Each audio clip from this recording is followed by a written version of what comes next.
ډیوه لنډه او دردونکې کیسه. امید لرم چې تر پایه پورې را سره واورئ.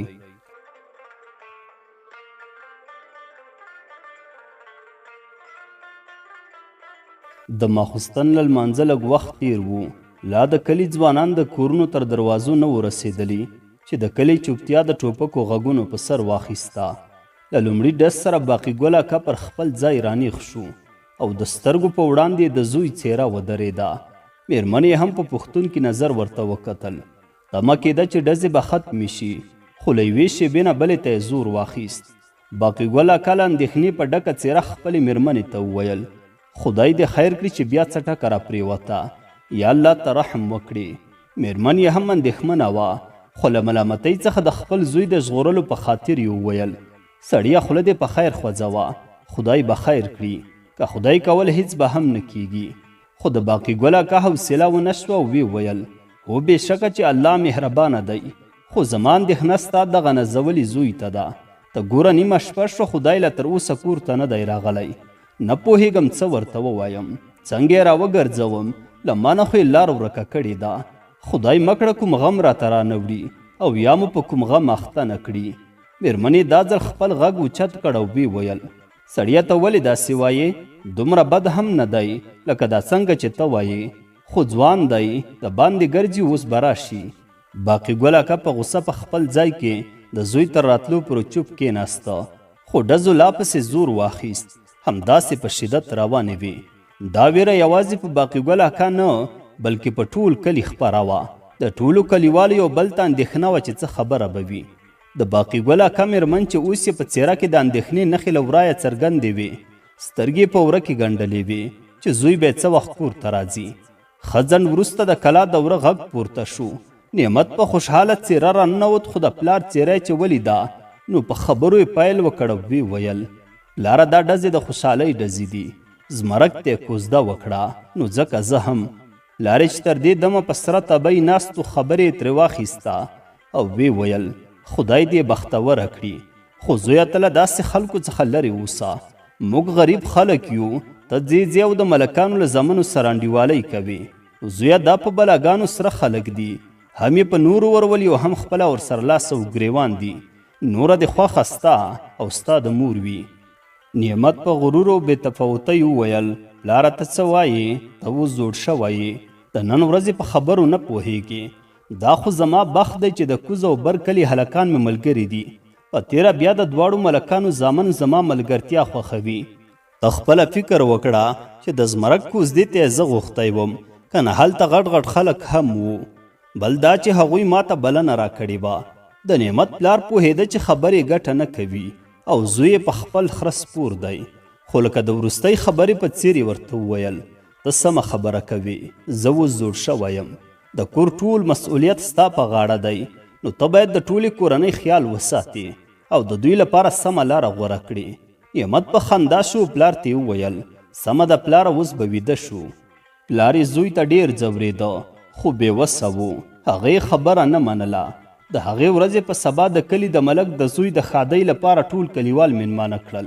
هرې خواته د ساز غږ راته. د کلي مېرمنې سره راټولې وې او چمبې وهلې. څو شېبې وروسته د چمبې غږ ډېر اوچت او د زړونو له دربا سره سم شو. د باندې هلکانو وویل لکه چې ډیوه ور ورسېده: خدای دې ژوندی لري په دې کمال. د ډیوې د چمبې غږ هر چا پېژانده، خو تر چمبې یو ګام وړاندې ډیوه په ټول کلي کې په ښکلا او هوښیارۍ مشهوره وه، خو ځوانانو به د چمبې په کمال یادوله. هغه د 15 کلونو وه، په ټولو کلیوالو ګرانه وه، ډېره باادبه او هوښیاره جینۍ وه. د هغې هوښیارۍ ته په پام به یې مور او پلار ویل چې کاش ډیوه لور مې زوی وای او نعمت زوی مو لور وای. خو ډیوې به خپل ورور ته د احترام له مخې ویل: نه نه، لالا مې دومره بد هم نه دی لکه د تاسو چې وایئ. لالا مې پر ما ډېر ګران دی، آخر به ښه شي، زما په مخ کې به یې داسې نه وایئ. ډیوه داسې روزل شوې وه چې له مشرې سره مشره او له کشرې سره کشره وه. د هر چا زړه یې ساته، په ورور یې هم ډېره ګرانه وه. هر وخت به یې د خوښې شیان له ښاره ورته راوړل. لنډه دا چې څو میاشتې تېرې شوې او د زمرک د واده ورځ رانږدې شوه. ټولو چمتووالی نیوه چې د ملک د زوی واده دی.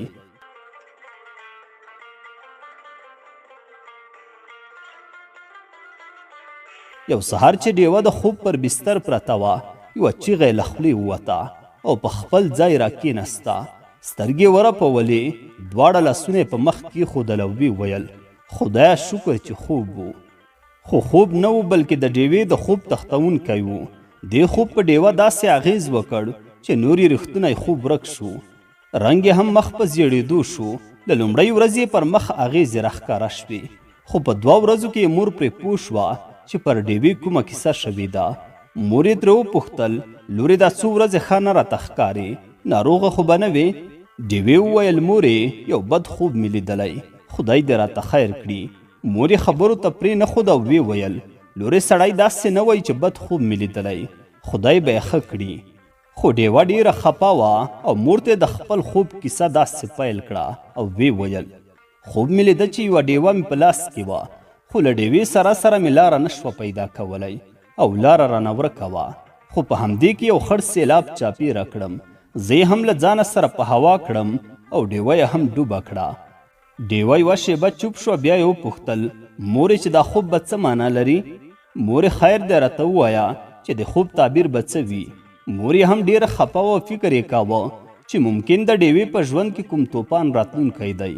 خو بیا یې هم هغې ته په خندا وویل لورې دا ته څومره اندېښنه کوې، هیڅ معنا نه لري، یا به دې کوم لمونځ قضا کړی وي او یا به دې په خپل وخت نه وي کړی. ډیوې ورته وویل نه مور جانې، زه لمونځ ډېر ښه او په خپل وخت کوم او د قضا کېدو خبره خو هیڅ مه کوه، ځکه لمونځ مې نه دی قضا کړی. مور یې ورته وویل اوف نو څه معنا لري لورې، هیله کوم زما زړه مه خوره، هیڅ هم نشته، ځان ته اندېښنه مه جوړوه.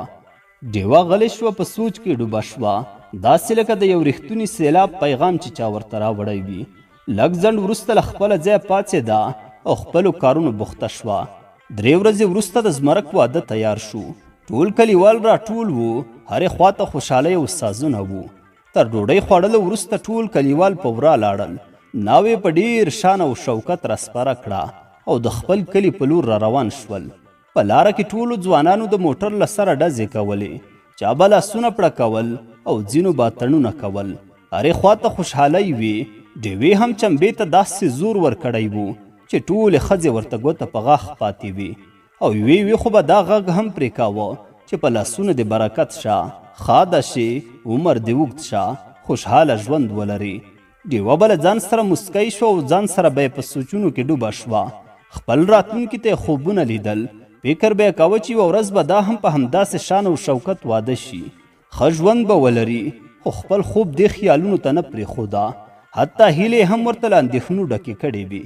لنډه دا چې د سازونو، چمبو او ډزو داسې اوازونه وو چې څو کلي لرې هم خلک خبرېدل. ناڅاپه چیغې شوې چې لونګ په ډزو ولګېده.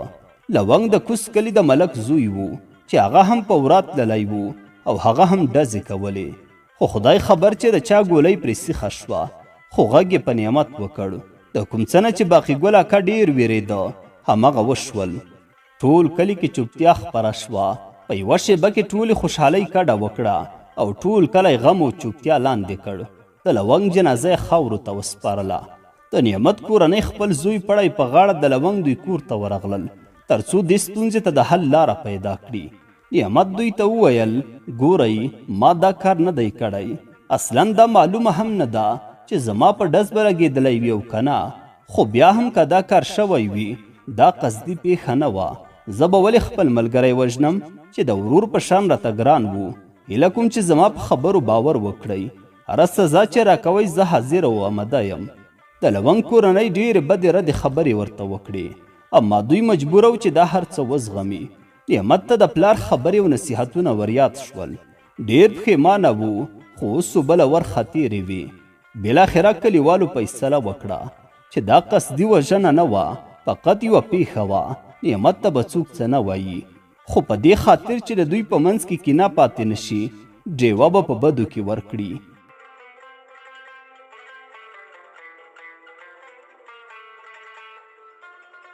د نعمت غوږونو د دې جملې د اورېدو توان نه درلود. په ټول وجود یې لړزه خپره شوه، ژبه یې بنده کېدله او ټولو ته یې وویل څه په بدو کې زما خور؟ ولې ګناه زما ده، سزا یې زما د خور؟ ما ووژنئ، خو زه خپله وړه او معصومه خور په بدو کې نه ورکوم. نه غواړم زما د ګناهونو سزا هغه وویني. مور او پلار یې هم همدا خبره کوله.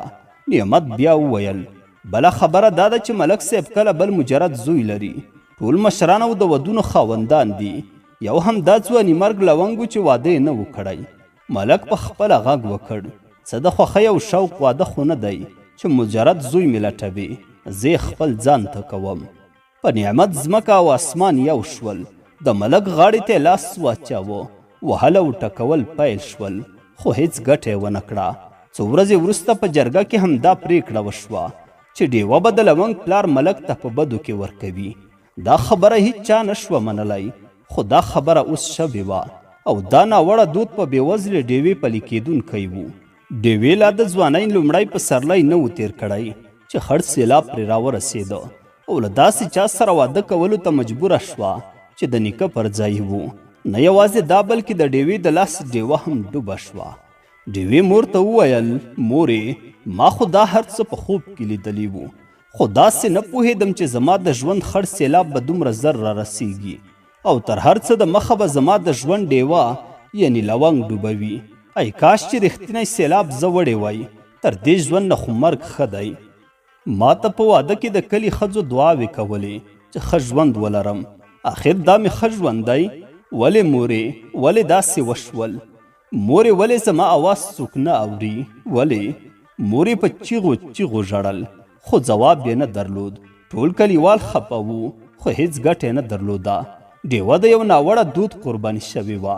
پلار چې ډیر کمزوری شوی و او لړزېدو په لړزان د غږ نعمت ته وویل دا د زویه د بېځایه ناسته ولاړې پایله دې ولیده؟ ګوره چې په خپل لاس دې د ډیوې د ژوند ډیوه خاموشه کړه. هغه لا ماشومه ده خو ستا د لاسه. د نااهلو ملګرو خوند دې وڅاکه. اوس دې راشي او ستا درد دې دوا کړي. دا مظلومه خور دې وژغوري. نعمت نور په چیغو شو خو هیڅ یې هم نشوی کولی. بالاخره یوه اونۍ وروسته یو ماښام په هغې ډیوې پسې چې د ژوند ډیوې د تل لپاره ورسره مخه کړې وه څو ښځې او نارینه راغلل او هغه یې له ځانه سره بوتله. ډیوه په همغه تیاره کې لاړه او شاته هم ونه کتل. نه پرې چا چمبه ووهله او نه هم ډیوې د کوم کلیوال په خوښۍ چمبه ووهله.